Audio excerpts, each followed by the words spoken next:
우리 예수님의 말씀은 구약 성경에 가르치는 말씀하고 많이 다릅니다. 구약 성경의 이스라엘 백성들은 하나님의 율법과 십계명 이런 규례 이런 걸 잘 지키면 그저 하나님 앞에 의인 정도로 이렇게 생각했습니다. 그러나 예수님께서 가르쳐 주시는 산상수훈은 그것보다 의미가 더 깊게 말씀하셨어요. 우리가 일반적으로 예수 믿는 사람은 예수 믿으면 율법 안 지켜도 된다 이런 얘기 하잖아요. 근데 모르고 하는 소리입니다. 예수 믿으면 오히려 율법에 얘기한 것보다 훨씬 더 의미 깊은 얘기를 해요. 예. 율법에는 도적질하라, 살인하지 말라, 이런 말씀들을 그것만 안 지키면, 그것만 지키면 그저 하나님 잘 섬기는 거 되는 거요. 말하자면 의인이 되는 거란 말입니다. 그러나 예수님은 그것보다 더 깊이 있는 걸 말씀하시는 거예요. 얼핏 생각하면 예수님이 율법을 폐하러 오신 것처럼 예수님은 안식일도 일을 하셨고요. 안식일도 병 고치고 이렇게 하시니까 유대 나라 사람들은 저분 안식일 폐하러 율법을 폐하러 오셨다 이런 생각했어요. 하나님이 사람에게 율법을 주셨는데 하나님이 그거 폐해버리면 됩니까? 그런데 예수님이 이제 이 세상에 오신 것은 율법 폐한 게 아니라 율법을 완성케 하러 왔다. 그러니까 이스라엘 백성들은 언제나 하나님이 말씀하시는 얘기를 언제나 문자적으로만 얘기해요. 문자적으로만. 우리말로 하면 껍데기로만 가지고 그거 하려고 하는 거예요. 그래서 예수님 그런 부분을 지적을 하셨고 예수님 말씀하신 건 깊이 내용, 근본적인 걸 건드린 거죠. 그렇기 때문에 우리가 예수님 믿는 사람들은요, 율법을 안 지켜도 되는 게 아니라 도리어 율법보다 훨씬 더 높은 수준의 어떤 그런 삶이 필요한 거예요. 그런 걸 요구하는 거죠. 그리고 우리가 지난 시간에 살인하는 문제도 그래서 내가 사람 안 죽이면 살인 안 하는 걸로 알지만 예수님은 살인할 수 있는 동기를 가지고 있는 그것도 다 같은 이유로 보는 거죠. 사람을 분노한다든지 증오한다든지 이런 것도 겉으로만 안 드러났을 뿐이지 그게 살인과 같은 걸로 얘기를 하는 거죠. 예수님께서. 그래서 이스라엘 백성들이 그런 얘기 들을 때는 아주 충격적입니다. 그렇게 생각하면 세상에 살인 안 하는 사람이 어디 있어요? 그러니까 세상에 의인이 없단 말입니다. 내가 사람을 안 죽였어도 이미 영적으로는 죽인 거야. 그러니까 하나님 앞에 내 깨끗하다 할 수가 없단 말입니다. 내가 도덕적으로 윤리적으로 잘못한 거 없다고 내가 하나님 앞에 깨끗한 것 같지만 착각이란 말입니다. 그래서 이런 것에서 하나님의 백성이라고 하는 이스라엘 사람들은 잘못 생각하고 있었다. 그래서 예수님은 산상수훈을 통해서 우리에게 자세하게 말씀을 하시고 계셔요. 오늘도 이제 그 간음에 관한 겁니다. 간음하지 말라 이 10계명이 몇 번째 계명이죠? 7번째 7계명, 7계명에 있어요. 7개 얘기하잖아요. 그래서 이 간음과 이혼에 관해서 좀 말씀을 드리려고 합니다. 참 이 주일날 아침에는 이런 설교 제목은 별로 합당한 건 아닙니다만 그렇다고 해서 성경에 있는 것은 빼놓고 저는 설교를 하기를 싫어요. 그러니까 우리가 듣기 싫든 듣기 좋든 하나님이 말씀한 건 처음부터 끝까지 쫙 우리가 습득을 해야 됩니다. 그런 의미에서 좀 제목은 좀 우리가 거부감이 있긴 하지만 우리가 이 말씀을 통해서 하나님의 소리를 들을 수 있는 아침이 되기를 바랍니다. 오늘도 이제 이 간음하지 말라 하는 건 7계명이다. 유대인들은 하도 경건해가지고 간음 좀 시작 안 해요. 어쩌다가 하긴 합니다만. 그래서 이 사람들은 대체적으로 간음 내가 7계를 안 범했기 때문에 나는 하나님 깨끗하지 않느냐 이런 식입니다. 그러나 이제 우리 주님께서는 마음까지 타치를 하시거든요. 예. 살인도 마찬가지지만 간음이라고 하는 것도 겉으로는 안 드러나지만은 이미 속에 그런 생각을 가지고 있는 그 자체를 가지고 주님께서는 지적을 하시는 겁니다. 말씀을 하시는 거죠. 그래서 사실은 제가 오늘 좀 더 다루고자 하는 말씀은 단지 글자 그대로 있던 간음이라든지 음행이라든지 그것보다도 성경의 이 간음과 음행에 관한 분량은 굉장히 많아요. 성경 속에 이런 얘기들 굉장히 많습니다. 이 많은데 주로 뭐에 대해서 이런 얘기를 하나 하면은요, 영적인 문제를 많이 지적을 하고 있습니다. 간음만 해도 간음하는 게 아니라 주님이 말씀을 들어보니까 나도 간음 죄인이네 이렇게 할 정도로 우리는 나도 모르게 하나님 앞에서 그런 영적인 간음에 빠져 있다는 것을 우리에게 경각심을 주는 말씀이 주님의 말씀이란 말입니다. 예를 들어서 한번 볼까요? 요한복음 8장에 보면은 여러분 아시는 바와 같이 간음 중에 잡힌 여자 한 사람이 나오죠. 율법에는 반드시 그려놨으면 돌로 쳐 죽이는 그런 사형법이 있어요.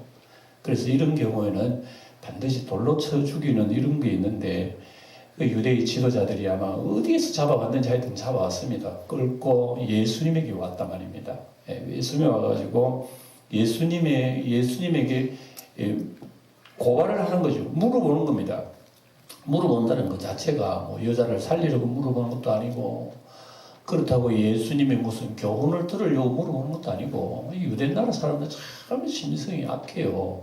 뭐 우리도 악한 건 뭐 우리 부인할 수 없지만, 그래서 성경을 유심히 보면 참 사람 마음이 악하다. 이런 범죄한 사람을 갖다가 더 아주 무자비하게 돼버립니다. 이 여자를 끌고 와가지고 예수님을 공격하는 하나의 도구로 사용해버리는 거죠. 그러니까 이 사람들은 이 여자를 데려온 것은 이 여자도 죽이고 예수님도 죽이고자 하는 이런 의미로 데려온 거죠. 사악하잖아요. 그래서 예수님이 물어봅니다. 그래서 돌을 들고 뭐 시끄러면서 물어보죠. 모세는 이 사람 돌을 죽이라고 그러는데 당신이 어떻게 생각하느냐고 예수님이 그 흠을 티를 뽑으려고 그러는 거죠. 그러니까 우리들은 깨끗한데 이 여자는 더럽지 않느냐? 그러니까 당연히 돌 맞아 죽어야 되지 않느냐? 이런 식입니다. 그리고 우리 주님이 하신 태도를 보면요, 굉장히 의미심장한 말 하셔요. 바로 그때 예수님 앉아서 글을 쓰셔요. 땅에다가 이렇게 글을 쓰신다고. 그리고 무슨 글을 쓴 것은 성경에 안 나와요. 그런데 이제 학자들이 추리를 해요. 그때 앉아서 글을 쓴 게 뭘까? 그래서 대체적인 추리가 말입니다. 여자를 정죄하는 그 사람의 죄악들을 기록했다는 얘기입니다. 당신들은 이런 죄가 있잖아. 그 사람들은 그 여자를 죽이려고 하는 죄를 질책을 했지만 예수님은 글을 쓴 거예요. 당신들의 죄는 이런 죄다. 그렇게 해서 모르니까 예수님이 일어서서 하시는 말씀이 너희 중에 죄 없는 자가 먼저 돌로 이 여자를 쳐라 그랬습니다. 그 소리는 사람이라고 하는 아무리 악해도 양심이 있기 때문에 양심에다가 예수님 한 방 때려버린 거죠. 그러니까 깜짝 놀래버립니다. 나도 그럼 같은 죄인이네. 나도 그렇네. 나도 그래. 이게 동시다발적으로 거기 섰던 사람들이 마음이 전파가 되어버리면 돌을 들고 죽이려 했다가 그 소리를 듣고 힘이 없이 낳고 얼굴 돌리고 총총거로 가버린 거예요. 이런 사건은 뭘 얘기하시는지 아십니까? 이 여자는 간음죄인이란 말입니다. 나는 이렇게 깨끗한데 왜 간음죄 지었단 말이야. 너 죽어야 하지. 이런 식이죠. 근데 주님이 볼 때는 너도 간음죄인이야. 근데 간음죄인이면서 모르는 거예요. 자기가 간음죄인이라는 것을. 그래서 그걸 깨닫는 겁니다. 그래서 성경 속에는 이런 얘기가 가득해요. 사실은요. 하나님께서 이스라엘 백성들에게 지적하신 내용이 대체적으로 이 얘기입니다. 깨끗하다 그랬지만 하나님 말씀 비춰보면 깨끗한 게 아니었다. 남들에게 그렇게 정죄를 하고 죄인이라고 간음죄인이라고 그랬지만 너가 그렇다. 하는 것을 이스라엘은 전혀 모르는 거죠. 모르는 거죠. 예.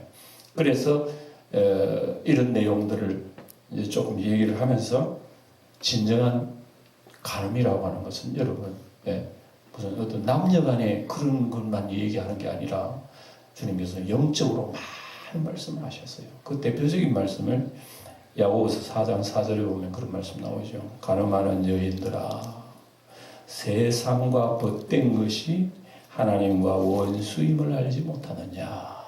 보세요. 세상과 벗된 것이 간음하는 것인 줄 너희들이 알지 못하느냐. 이것은 하나님과 원수되게 하는 것이라. 이 말씀을 비춰볼 때 세상과 벗된다 하는 게 뭘까요? 세상과 벗대다. 이건 지금 누구한테 얘기하는 겁니까? 안 믿는 사람들한테 얘기하는 거 아니에요. 이 야고보서는요, 예수님의 동생인 친동생이에요, 야고보가. 이 야고보가 예수님의 말씀을 받고 믿는 사람들에게 얘기하는 거예요. 간음하는 성도들아. 뭐 이런 얘기, 뭐 말이 좀 이상하면 성도를 간음하는 사람들아. 하나님, 세상과 벗된 것이 하나님의 원수이면 간음한 것인 줄 알지 못하느냐 이거죠. 그렇다면 이게 뭡니까? 하나님을 우리는 섬기는데 하나님은 그 자리에 세상에 앉아 있는 거예요. 예. 하나님을 섬겨야 할 그 자리에 물질이 앉아 있고 돈이 앉아 있고 세상 자랑이 앉아 있고 세상 쾌락이 앉아 있고 예? 세상에 좋은 것이 앉아 있는 거예요. 당연히 하나님이 앉아야 할 그 자리인데 세상 끝이 다 앉아 있는 거예요. 그러면 우리는 당연히 하나님 따라가야 하는데 하나님 안 따라가고 세상 따라간단 말입니다. 이 얘기예요. 그 얘기를 들어도 우리는 사실은 설마 뭐 내가 간음죄인이겠나 이렇게 생각하잖아요. 근데 주님은 바로 그걸 얘기하는 겁니다. 그렇게 되면 우리가 여러분 누가 누구를 정죄하겠어요? 예? 누가 누구를 정죄하겠나 이거죠. 예? 이거 볼 때 우리가 하나님 앞에 나는 엄밀히 말하면 간음죄인에 해당할 수가 있는 거죠. 누구한테 얘기한 겁니까? 믿는 사람한테 얘기하는 거죠. 이상하다. 예수 믿으면 죄가 없어진다고 그랬는데 어떻게 이런 일이 나타날까? 여러분, 예수 믿으면 죄가 없어지나요? 여러분들 물어봅시다. 예수 믿으면 죄가 없어지나요? 제가 주님 사실은 이래요. 엄밀하게 말하면 정확하게 말하면 이렇습니다.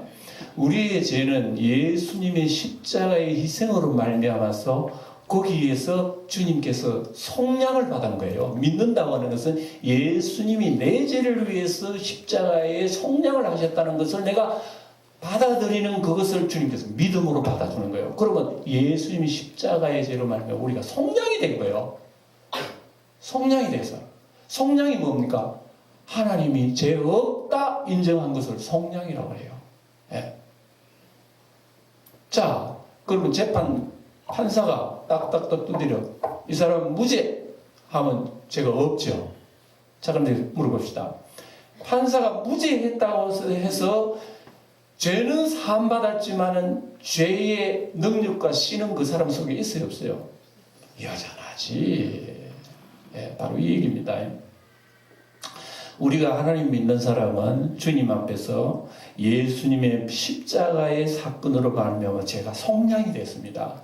우리의 믿음으로 하나님 그걸 인정해 주셨어요. 그래서 우리를 예수의 피로 말미암아 우리 죄를 안 보시는 거예요. 너무너무 우리 가슴속에 피가 많은데 예수님이 그걸 발라주신 거예요. 우리의 대문간에다가 피를 발라주신 거예요. 그래서 하나님의 심판의 사자가 우리를 보시고 넘어가시고 안 보시는 거예요. 가려주시는 거예요. 예수님 피가 이래요. 그러면 예수님 피로 안 가려주시면 어떻게 돼요? 우리의 붉은 피는 그대로 있죠. 가려주셨기 때문에 하나님이 없다 했을 뿐이지 하나님이 인정했을 뿐이지 우리의 죄의 씨는 그대로 있어요. 그러니까 우리는 예수를 믿는 사람이라 아무리 성자와 같은 사람이라도 그 사람 속에요 죄의 씨는 그대로 있다고요. 여러분, 씨는 아무리 오래돼도요 어떤 무슨 온도와 습도가 맞춰지면은 씨는 발화합니다. 튀어나와가지고 여러분 자라나요. 예. 여러분 이집트 피라미드에 있는 뭐 어떤 연구학자가 거기 피라미드에 3,000년 된 씨앗을 발견했다잖아요. 그걸 실제로 나는가 싶어가지고 시험을 해봤답니다. 그 심어보니까 순이 돋더래요. 그래서 생명력에 이렇게 놀라운 것을 발견했다는 거잖아요. 여러분 우리가 인간이 그렇습니다. 아담으로부터 물려받은 우리 죄의 유전은요, 우리가 그대로 가지고 있습니다. 예수님이 우리를 사해 주시고 속량해 주셨지만은 우리의 가슴 속에는 씨는 그대로 있어요. 네. 우리가 부활하기 전까지는 그 씨는 그대로 있습니다. 부활해요 완전히 예수님의 몸으로 변화하기까지는 우리가 가지고 있는 죄의 씨는 그대로 있단 말입니다. 그러니 내가 호흡하고 육신으로 살 동안에는 아무리 성자 같은 사람이라도 그 분위기 맞춰주면, 또 온도와 습도를 적당하게 맞춰주면 죄는 돋아납니다. 언제든지. 예. 뭐 목사라고 죄 안 짓고 장로라고 죄 안 짓습니까? 성자라도 죄 안 져요. 분위기가 맞춰주면 죄 짓는다니까. 이게 우리 성도들의 약점 중에 하나예요. 왜 우리가 신앙생활 해야 되며, 왜 우리가 주님 은혜를 붙들어야 되고, 날마다 주님 소리가 들어야 되고, 주님 앞에 영적으로 우리가 힘을 내야 될 이유가 뭔지 아십니까? 우리 속에 죄성이 있기 때문에 그래요. 네. 우리가 부활할 때는 그렇게 노력할 필요 없습니다. 우리는 부활하게 되면 주님의 마음, 주님의 그 생명력을 그대로 받기 때문에 죄가 없어져요. 그러나 지금은 죄를 사함받은 사람이라 할지라도 우리 속에는 씨가 있기 때문에 언제든지 흔들으면요 찌꺼기가 올라온다니까요. 이게 우리 자신들이라 했습니다. 예. 그래서 성경에는 이런 말씀이 가득합니다. 그래서 성경에서 간음이라고 할 때에 이 간음이라고 하는 것은 어떤 남녀 간의 얘기만 하는 것이 아니라 하나님과의 관계 속에서 이 죄악으로 비틀어지는 관계. 하나님은 남편이고 우리는 성도는 아내예요. 아내로, 교회는 아내입니다. 이런 관계 속에서 간음, 음행 이런 단어들이 성경에 가득하다 말씀입니다. 예. 예를 들어서 우리가 오후마다 에스겔서를 쭉 공부를 합니다만 에스겔서에 보면 이런 말씀 참 많이 나옵니다. 오늘 오후에도 제가 오홀라와 오홀리바에 대해서 말씀을 드리려고 그래요. 오홀라는 언니고 오홀리바는 여동생이에요. 네. 오홀라는 북쪽의 이스라엘을 가리키고 오홀리바는 남쪽 유다를 가리킵니다. 예. 언니가 먼저 타락을 한 거예요. 타락해가지고 뭘 타락하면 음행 간음 타락을 했어요. 언니가. 그래서 하나님을 내버리고 하나님보다 힘센 듯한 아수르 나라, 세상 나라 이런 것과 더불어 짝했어요. 이것을 하나님은 분명히 음행이라고 얘기합니다. 예. 그래서 그 음행으로 말미암아 나중에는 좋아하던 그 상대방 남자가 괴롭게 하는 거예요. 자기를 괴롭게 해가지고 완전히 망해버리고 이스라엘 멸망이 바로 그런 겁니다. 그러는데 동생 올리바가 너 봤지 않나? 내 언니 망한 거 봤지 않나? 언니 망한 거 봤으면 너는 그렇게 안 해야 되겠다는 정신을 차려야 되지 않나? 그런데 너는 가만보면 너 언니보다 너가 더 악한 거예요. 그래서 이 동생도 언니의 그 교훈을 본받지 못하고 하나님 내버리고 진짜 좋은 남편 내버리고 엉터리 같은 남편을 찾아 도망가. 이게 유다 나라가 세상 강한 나라 의지하고 하나님보다 세상 물질 의지는 그겁니다. 우상 의지하고 겁니다. 하나님 얼마나 경고를 하셨습니까? 결국은 북쪽의 언니도 망하고 남쪽의 동생도 망하고 이 간음죄로 말미암아 망한 사실이에요. 성경이 각하게 기록을 하고 있어요. 예. 대표적인 성경을 보면은 호세아 성경 여러분 잘 아시죠? 우리가 호세아도 우리 줄마다 쭉 봤지 않습니까? 그 보면은 여러분 자질이 안 되는 사람을 창기를 부르다가 선지자와 결혼을 하게 돼요. 예. 그래서 참 사랑을 받고 있지만 아이를 낳았어요. 아이를 낳았는데 여자가 아이를 낳고 그 선지자 남편을 내버리고 또 다른 데로 가버린 거예요. 기가 막힌 게 아니겠어요. 있을 수가 없는 여러분 일 아니겠어요. 그런데 하나님께서 그 여자를 또 사오느라 그러면 다시 불러들이는 이 사건을 통해서 제가 결론 부분에 이 말씀을 다시 맺겠습니다만 이런 얘기라든지 이스라엘 백성의 하나님은 성경이 분명히 얘기합니다. 예레미야에 보면 나는 너 남편이라 그래요. 하나님께서. 하나님은 나는 너 남편이라 그럽니다. 하나님이 분명히 이스라엘 남편이었어. 그런데 이스라엘 백성들은 그 좋은 남편을 내버리고 엉뚱한 남편을 따라가다가 나중에는 엉뚱한 남편한테 멸망해버린 겁니다. 이게 이스라엘 백성의 그 역사예요. 예. 그 하시면서 이 음행죄, 간음죄에 대해서 이제 신약에 와가지고는 또 무엇을 얘기하냐면요. 이단 사이비에 빠진 거 다 음행으로 생각합니다. 들어보세요. 고린도후서 11장에 보면 이런 말씀 나옵니다. 내가 너희를 정결한 처녀로 한 남편인 그리스도께 드리려고 중매했지 않나. 이런 말씀 나와요. 바울이 사람들에게 전도하면서 너희들을 좋은 신랑을 만나게 하려고 내가 중매했다. 전도하는 사람은 중매쟁이야. 그래서 중매를 했는데 이런 얘기 나옵니다.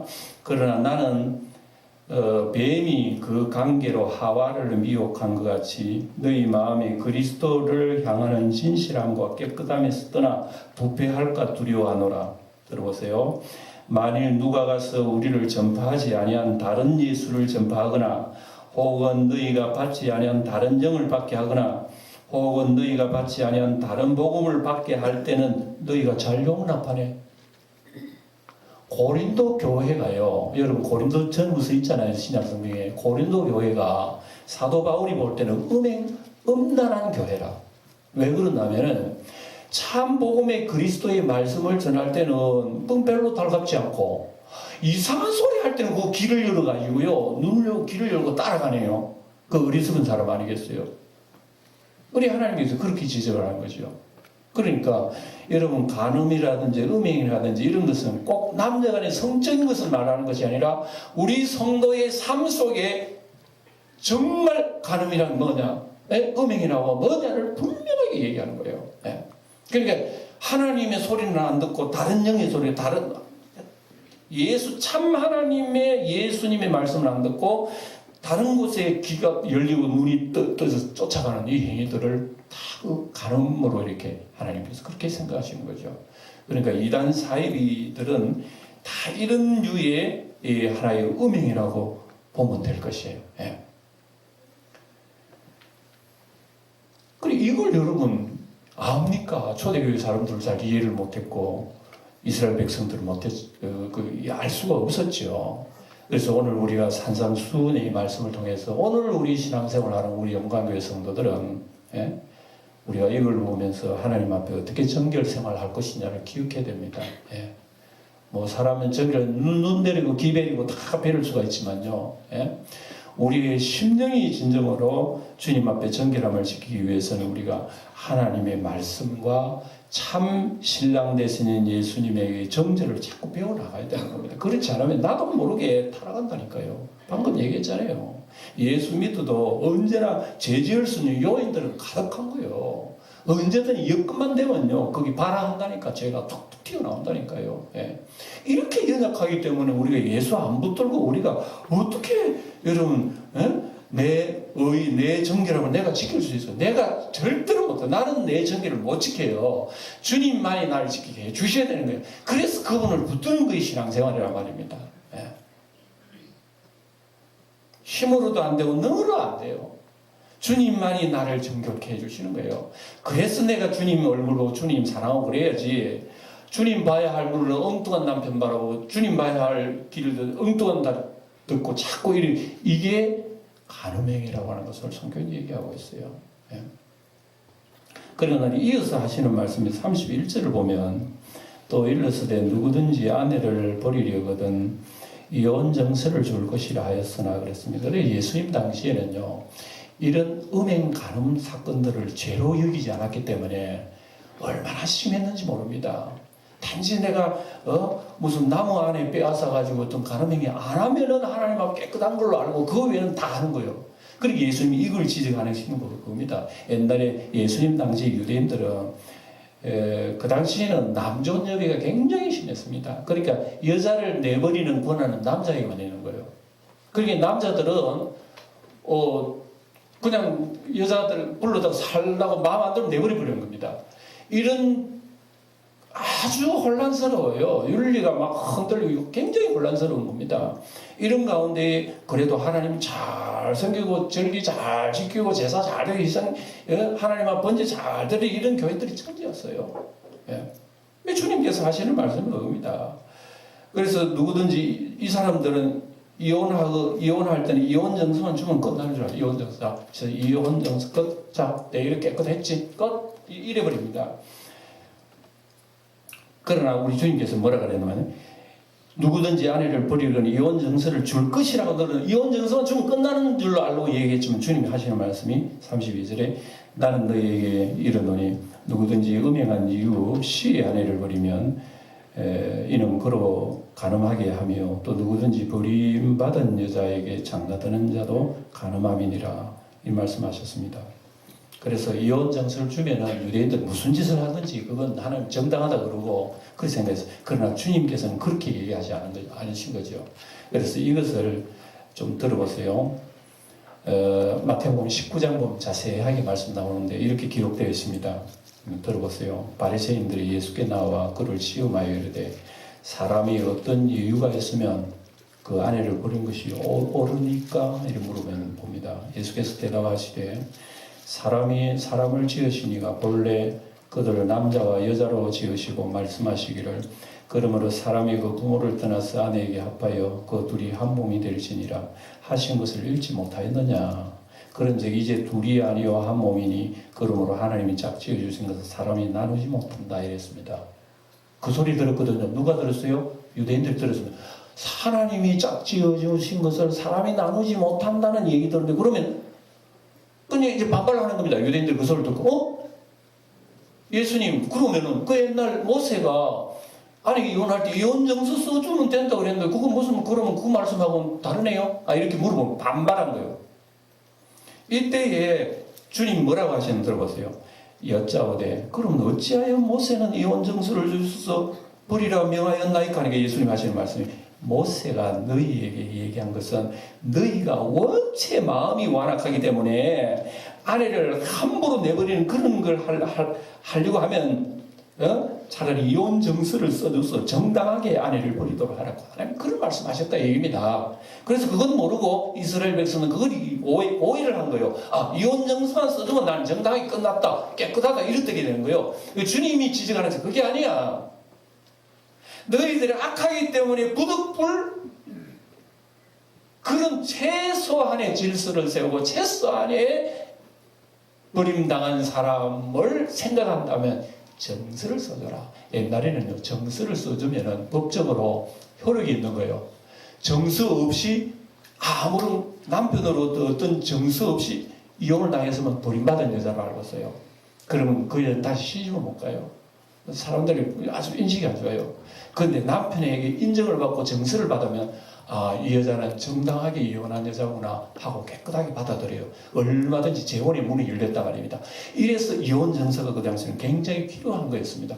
근데 이 사람들은 그런 걸 갖다가 오용하고 남용하고 자기 정욕과 죄악에 사용해버린 거예요. 써주면 끝난다. 미국 안 나가는 사람도요 억지로 써가 나가라는 식으로 해서 여자를 쫓아내버리는 이런 일들이 비일비재한 거예요. 그러니까 여러분 윤리라고 하는 게 땅이 꺼져버린 거죠. 여기에 대해서 주님께서 지적하시는 것입니다. 그래서 이것은 모세가 그렇게 이혼정서를 써주라는 것은 그 여자의 최소한의 어떤 생활에 배려를 해줘야 되지 않나. 이 내버림 당하면 이 여자 어떻게 옛날에는 정말 요즘하고 달라가지고요. 이 홀로 사는 과거는 정말 힘들어요. 지금처럼요 어디에 뭐 알바를 할 수 있어요. 취직을 할 수, 일을 할 수, 아무도 뭐예요. 터가 지어서 굶어 죽는 거예요 그냥. 전부 다 전적으로 남자에게 달린 그 사람은 내버리놓고 어디 먹고 살아요. 이렇게 옛날에는 과거는 비참한 생활을 하기 때문에 과부를 돌보라는 성경이 가득하잖아요 옛날에는. 그래서 보세요. 이스라엘 당시는 이런 일들이 많았기 때문에 제자들이 마가복음 10장에 가면요. 들어보세요. 마가복음 10장에 이렇게 물어봅니다. 집에서 제자들이 이 일을 묻습니다. 주님 그러면 차라리 장가나 시집이 안 가는 거 안 좋습니까? 이런 식으로 물어봅니다. 이때 주님이 하시는 말씀 이런 얘기하셨습니다. 이르시되 아내를 버리고 다른 데 장가드는 자는 본처를 가늠을 행하며 또 아내가 남편을 버리고 다른 데 시집가면 가늠을 행함이되라 하면서 가늠 문제에 대해서는 우리가 오늘 이런 얘기를 들으면 아마 별로 안 그렇는데 이렇게 생각할 사람이 많을 거예요. 왜냐하면 우리가 살고 있는 시대는요, 윤리가 굉장히 혼탁합니다. 여러분, 얼마 전에 KBS 아침 프로에 그 어떤 재혼을 주선하는 프로가 있었어요. 저도 그 유심못 봤는데 아마 많은 사람들이 흥미를 가지고 그걸 많이 봤을 거예요. 저는 보면서도 야, KBS가 너무 윤리가 혼탁한데, 왜냐하면은 이혼한 지 6개월 되고 겨우 얼마 안 된 사람이 남편이 텔레비 앞에 또 보고 있을까요? 이혼한 남편이 보고 있을까요? 그러면 그 여자는 다른 남자하고 재혼하는 그 장면이 텔레비에 다 지금 방영이 된단 말입니다. 도대체 어떻게 되겠어요? 금방 전에 남편 버려놓고 딴 남자 만나가지고 텔레비에 지금 이런 일들이 벌어질 때에 야, 이건 아무리 텔레비가 무슨 뭐 시청률을 이렇게 의식한다지만 이건 아니다. 이거는 이제 큰 윤리적인 문제다. 이 KBS 저는 개인적으로 그런 생각했는데 아니나 다를까 얼마 안 있어서 그게 그냥 흐지부지 폐지돼 버렸더라고. 왜 저렇게 됐는가 생각해 보니까 아마 뭐 윤리 외에서 그런 지적을 했던 게인지 안 그러면 시청자들이 무슨 지적을 했는지 모르겠습니다만 그게 온당치 않았기 때문에 갑자기 꺼져버린 거예요. 예, 저는 그렇게 생각합니다. 그러니까 여러분 아무리 무슨 뭐 시청률을 위해서 그리 한다 하더라도 인간의 근본 윤리를 깨버리고 그렇게 한다는 것은 여러분 타락입니다. 분명히 타락이에요. 근데 사람은 타락을 좋아하잖아요. 즐깁니다. 좋다 그러고 보는 사람도 좋고 나가는 사람도 보니까 얼굴이 당당합니다. 어제 아니 경제인데도 막 당당하게 뭐 이렇게 합니다. 야, 너무했다 그거는. 전 볼 때마다 그런 생각이 나던데 이것은 오늘날 우리 시대의 윤리가 이 정도 됐다는 것을 얘기합니다. 그래서 주님께서 분명히 얘기합니다. 살아있을 때 재혼은 가늠이라는 얘기죠. 내 남편이 어디 살아있는데 뭐 옛날 남편 근데 가늠이라고 내 아내가 뿌리 살아있는데 뭐 이것은 오늘날하고 많이 다르죠. 일단 이혼하면 법적으로 끝났기 때문에 우린 재혼해도 된다 이런 생각하지만 성경 보면은 율법보다 훨씬 그 가치가 뛰어나요. 네. 율법적으로는 괜찮아요. 율법적으로 이혼했기 때문에 하면 돼요. 그러나 주님 복음적으로 볼 때는 그건 안 된다. 네. 그 윤리적으로 맞지 않다는 그 얘기를 하시는 거예요. 네. 오늘 이 말씀을 제가 영적으로 다시 교훈을 정리해서 마치고자 합니다. 호세아 선지자를 제가 말씀드렸습니다. 호세아는 보면 자기 아내가 누구지요? 신분이 창기입니다. 고멜이라고 하는 창기를 하나님께서 창기를 일불로 선지자에게 결혼을 시키도록 그렇게 결혼했습니다. 결혼했는데 아이를 낳고 이 창기가 자기 남편 버리고 또 갔어요. 그러면 오늘날로 말하면 끝나도 뭐 12번도 끝난 거지. 그런데 하나님이 하시는 말씀 잘 들으세요. 너희 아내를 다시 데려오라 합니다. 도저히 있을 수 없는 일을 하나님의 명령으로 가가지고 값주고 데려오는, 성경에 보면 값주고 아내를 데려왔다고. 왜 값주고 데려왔냐면 옛날에는 바알을 우상 섬기는 성전 창기가 있었어요. 이상하지 우리 들으니까. 옛날에는 우상을 섬기는 데에 그 우상 성전 안에 창기가 있었어요. 왜 창기가 필요하냐면요, 바알 우상은 섹스 우상이에요. 바알은 남자고 아스토로스는 여자예요. 그래서 남자 여자 신이 섹스를 함으로 말미암아 비가 내려온다 이겁니다. 비가 와서 온 땅을 풍요롭게 한다 이겁니다. 그래서 옛날에 가나안 땅은 바알이 신이에요. 신. 어려울 때마다 바알 신한테 빌고 비가 안 내리면 바알 신한테 빕니다. 그러면은 바알 신이 내립니다. 그런데 오랫도록 비가 안 와요. 기근이 심해요. 이 바알이 요즘 정력이 떨어졌나? 왜 이렇게 같이 잠자리 안 오고 이러더라고요. 그런 사람들이요, 그걸 신에게 자극을 시키는 거예요. 그러기 위해서 성전 창기를 제도도 가지고 그 성전 제사장과 그런 짓을 합니다. 그러면 하늘에서 바알이 감하고 자기도 자극을 받는 거예요. 그래서 비가 또 내려준다는 거예요. 우리가 들으니까 너무너무 황당하고 우스운 얘기입니다만 절대로 그 당시에는 우스운 얘기 안 하고 이 진리예요. 그 당시에는. 그래서 성전에는 여러분 창기들이 들어오는 겁니다. 요즘 말로 하면 알바생들이 들어오는 거예요. 들어가가지고 얼마 노임 받고 내 것이 하겠다는 얘기입니다. 이런 사람들이 옛날에 많았어요. 그 중에 하나가 고멜입니다. 고멜. 아이고 남편하고 이렇게 얼매에서 살고 스트레스 받느니 아이고 혼자 떠나겠다 하고 떠나간 거예요. 우리가 꼭 마치 아이고 얘 하나님 믿으니까 어째 이렇게 귀찮노? 이래라 저래라 하나님 믿으니까 너무 에이 양심 에이 모르겠다 교회 안 나가버려 내 마음대로 살아버려. 이런 의미가 다시 말하면 성경적으로 볼 때 유명얘기란 말입니다. 하나님 내버리고. 근데 여러분 보세요. 일단 나간 사람을 다시 데려오는 것은 하나님만 하실 수 있는 놀라운 사랑이에요. 율법적으로 하면 끝났습니다. 율법적으로 하면 남자이자 끝난 거버리고 벌써 끝나 율동도 끝났지. 근데 하나님의 사랑은 데려오라는 거예요. 뭘 주고? 그것도 값 주고. 누구를 얘기하는 거죠? 오늘 이 고매를 누구를 얘기하는 거예요? 나 같은 사람이 하나님 모실 때는 너는 고멜 그러지만 너는 고멜보다 12번 더 악한 놈이야. 고멜보다 12번 더 더러워. 뭐 나만 돌질할 거 없어. 이 얘기를 지금 우리 하나님께서 하시고자 하신 얘기입니다.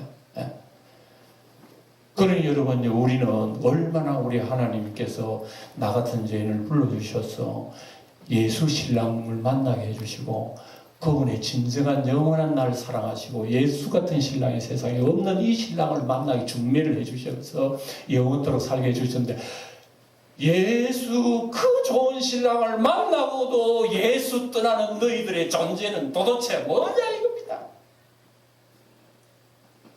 들어보세요. 여러분 로마서 7장에 보세요. 듣기만 하세요. 이런 말씀 나와요. 이 말씀이 우리가 이렇게 하나님께서는 우리에게 말씀하고 있습니다. 보세요. 로마 7장에 보면 이런 말씀 나와요.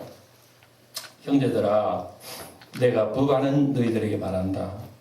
너희는 그 법이 사람이 살 동안만 그를 주관하는 줄 알지 못해. 잘 들어보세요. 남편 있는 여인이 그 남편 생전에는 법으로 그에게 매인받되나 만일 그 남편이 죽으면 그 남편의 법에서 벗어나느니라. 맞죠?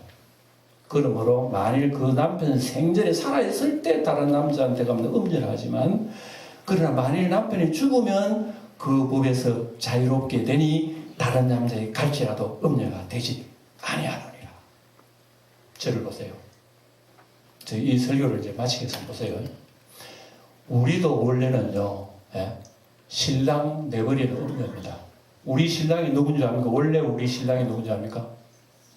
사탄 마귀란 말입니다. 사탄 마귀가 내 신랑이라니까. 성경적인 분명히 그래요. 내가 사탄 마귀에 속해 있었어. 율법에 속해 있었어. 근데 이놈이 나를 괴롭게 하고 나를 죽여 지옥으로 끌고 가는 남편이라. 이 남편은 날 죽이는 남편이라. 맨날 이래라 저래라 양심 때리죠. 못 살게 굴어 이 남편이.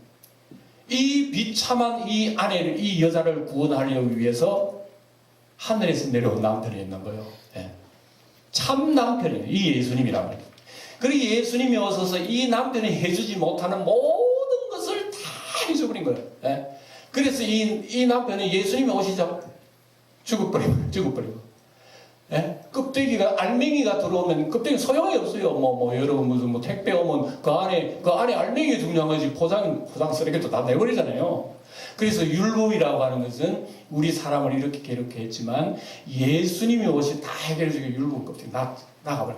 옛 남편이 죽음을. 그리고 우리는 새 신랑한테 결혼한 거예요. 바로 이런 얘기합니다. 그래서 이 새 신랑이 우리를 영원토록 행복하게 하고 살게 해주신다 이 얘기입니다. 이 좋은 남편, 이 좋은 남편을 내버리고 어디로 가는 말입니다. 오늘 이걸 마지막으로 얘기하는 겁니다. 이스라엘 백성이 이랬단 말이에요. 하나님 내버리고 이랬단 말입니다. 오늘 우리는 끝까지 예수 남편 붙들고 끝까지 살기를 축원드립니다. 여러분 예수 남편을 멀리 하게끔 하는 요인들이 뭐예요? 성도들도 여러분 영적 바람 난다니까 조심하세요. 나는 깨끗한 줄 아십니까? 영적 바람 난다니까요. 예수님께서 바람 피우는 사람은 주로 눈이 하잖아요. 그죠? 근데 예수님 뭐라고 하면 눈이 헷가닥거나 뽑아버리라 이럽니다. 예? 눈이 헷가닥거나 그 뽑아버리라. 맨날 그 집에 찾아가는 발 그 찍어버리라. 맨날 만지고 그 손 그 끊어버리라. 예수님 그래요. 그러니까 우리 신랑이 예수님을 멀리하게끔 하는, 예? 영적으로 바람나게끔 하는 여러분 요인들이 뭐가 있어요? 그거 찍고 비틀비틀 한쪽 손 끊어지고 천당 가는 게 낫지. 건강한 몸으로 지옥 가는 것보다 훨씬 복이 낫다. 아, 너무나 놀라운 말씀 아니에요. 우리가 세상 것 좀 부족하고요, 좀 가난하고요, 좀 연약하고요, 세상 볼 때는 아무리 호감도 없고 매력도 없지만은 그래도 예수 신랑 만나가지고 영생을 얻는 게 훨씬 낫지. 세상 볼 때 저 사람 멋지네, 이야 저 사람 최고네, 부럽네. 지옥 떨어지는 게 어느 거 택할래요? 주님께서 그 얘기 오늘 우리에게 이해하셨잖아요. 이게 예수 신랑을 어찌 그래 그렇게 소홀히 하고요, 예수 신랑을 그렇게 시시하게 합니까? 예수님이 그리 시시해요? 솔직히? 어쩌다가만 세간 나오면 예수 신랑한테만 가보고 내 몸은 또 다 하는 거예요. 본질적인 것을 오늘 타치한 겁니다. 우리가 이걸 아셔야 돼요. 오늘 이 말씀을 가슴속에 깊이 묵상하시고, 주님이 하신 얘기는 다른 사람 얘기 아니네, 이거. 내 얘기 아니라 내 얘기. 주님, 영원토록 우리 주님과 같이 있을 수 있도록 진정한 신랑을 진정한 신랑으로 깨달을 수 있는 마음을 주세요. 이 가슴 가지고 한 주를 승리하시는 성도 여러분 되시기 축원합니다. 기도하겠습니다.